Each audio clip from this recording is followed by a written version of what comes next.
All right, some essential components that we need to know about for um, electrical currences are the first thing is you need a circuit, you need a power source. You either need a battery, a generator.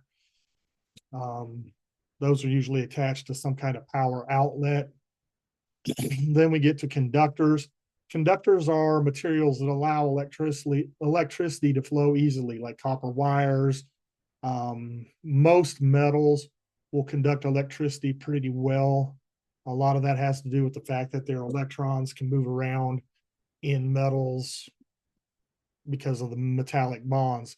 And basically, what a metallic bond is a loosely grouped set of atoms in metals that allow electrons to move from one atom to another atom very, very quickly. And metals do that very well. Then we also have to talk about a load a little bit. And a load is a device that uses the electricity, like a motor, a light bulb, any of your appliances, the computer, tablet, phone, whatever you're viewing this video on, all use or would be considered a load.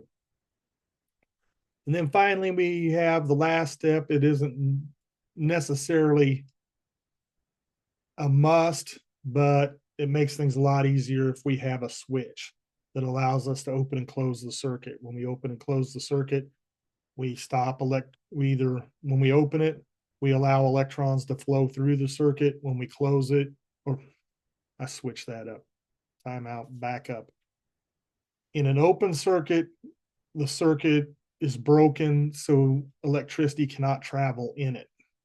So having a switch to be able to stop the contact and stop the current from flowing is one way. We can actually pull the wires apart. That gets a little dangerous when you start using AC current or alternating current. It can shock you pretty bad sometimes. My grandfather was an electrician, and he always thought it was great fun to find different ways to um, shock his grandchildren.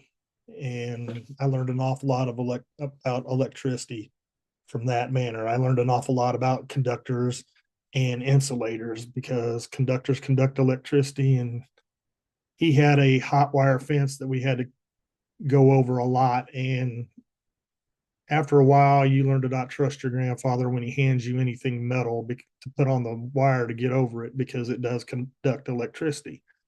Conversely, over time, you kind of pick up, oh, plastics and things like that don't conduct electricity, because you could put those on the wire and not have to worry about getting shocked. So, as I said, I learned an awful lot about conductors and insulators because my grandfather had a sense of humor that was pretty pronounced at times. All right, moving on.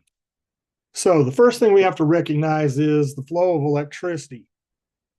For electricity to work, it has to be able, one, have the positive and negative contacts on a battery or on an AC current, be able to move electrons from the negative side to the positive side of the power source. So conductors allow that to move, insulators fight that and don't allow electricity to move quite as well. All right, so first thing we're going to talk about are open circuits or disrupted flow. What does that mean? It means there is not a connection between the positive and negative ends of a battery or power source. Now, I want you to remember that electricity moves from the negative end of a power source to the positive end. The electrons start at the negative and move around to the positive. Resistance between the broken points is effectively infinite, which means you open the switch and no electricity will flow. We can't say that a completely unopened, a switch that is open or a gap in the wiring, if it's still close together, can allow electricity to flow. Spark plugs are a prime example of that. When we deal with spark plugs, we're dealing with gaps that are uh, an eighth or a 16th of an inch, maybe even smaller, between two metal pieces. And there's enough electrical voltage in the car system that allows the electricity to jump from one side to the other in sparks. And that's what we use to ignite the fuel in a car engine as well. So in most cases, when we talk about open circuits, we're talking about something that's open far enough that there's a gap that the electricity won't jump from one spot to another, and therefore there's no current flowing. And the full voltage potential exists across the broken points. So the two sides are as voltage different as they can possibly be. All right, so I'm going to pull this up real quick and show you. That's not what I want. Come on. Of course, it's not going to open up the way I need it to open up today. All right, here we go, finally. Okay, so when we're talking about an open circuit, let's go through the things that we need. First, we need a power source, our battery, wire, our conductor. Put those in there like this. We'll put a light bulb up here so that we can show that it lights up.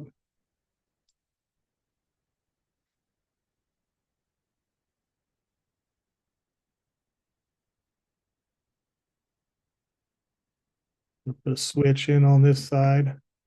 Yes, Ryan, you have a question? Couldn't we not use Tinkercad for this? Or would you want us to use this specifically? You can do whatever you want there.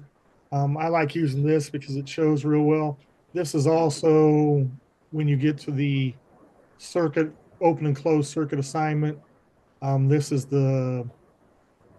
probably it's a link that's been added to the assignment so that you can draw it on here and then, or create it on here and then just take a screenshot of this and turn it in on your assignment page. So, All right. all right, you don't have to do it this way. You can do it with real wires on that assignment, but this one's a little safer. You don't have to worry about shocking yourself, but this is basically what we are referring to when we talk about an open circuit. With an open circuit, we have this switch here that is open, and you'll notice that the negative charges are not moving because they have nowhere to go. They don't have the ability to flow without a completed circuit. So that's why I'm showing you guys this. We have our load, the light bulb. We have our conductors, the wires. We have our power source, which is the battery. And then we have the switch in an open position because it's not completing the circuit. All right, so let's go back over here and move on to the closed circuit. Closed circuits are continuous flow. So the path is completed. The circuit provides an uninterrupted path for the current to flow. The current flows continuously, and then the voltage is distributed across the components in the circuit. And of course, the resistance is lower because we don't have that gap. Now we have metal filling that gap, and that allows the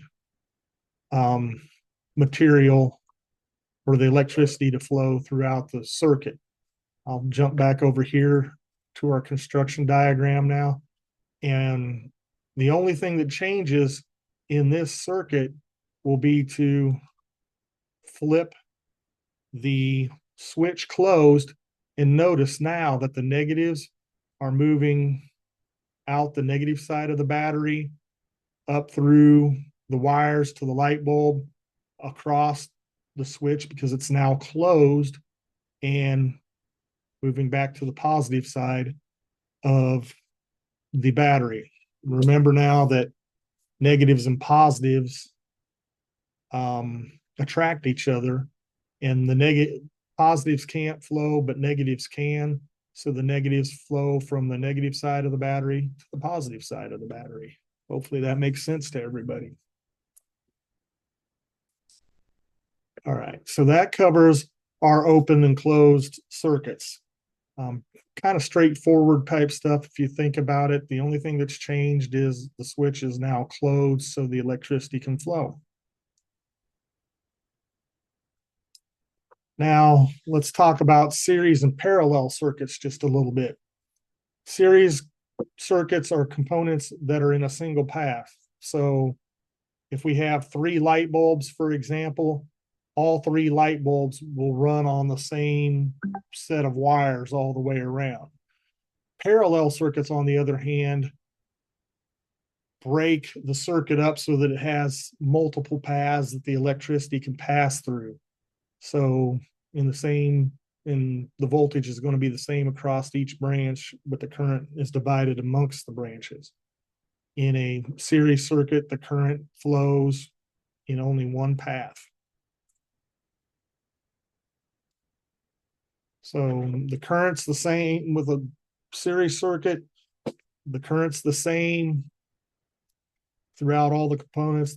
The voltage is divided amongst the components, and adding more components increases the total resistance. And that should make sense to us. If we add more light bulbs to a series circuit, we're drawing electricity off for each one of those light bulbs. It's kind of like adding weight to, let's say you're trying to bench press something. If you add more weight to it, obviously it's going to get harder to push the weight up. Well, same thing with electricity. The more light bulbs you put into the circuit or more loads you put into the circuit requires more push to be able to get the electricity to pass through it. So let's show you a quick example of a series circuit. Cut it there. Move these apart a little bit. Put another light bulb here. Another light bulb here.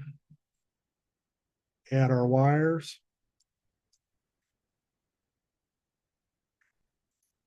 Put a switch in here. And now turn the switch back on. And we have all 3 lights. Notice that we have one path through the 3 lights in the system. That is what we refer to as a series circuit. So all of the light bulbs have electricity flowing through them, but they're only following one path. Okay, now if we move to a parallel circuit, parallel circuits have multiple paths. So the voltage is the same across each branch, but the current is divided amongst the branches.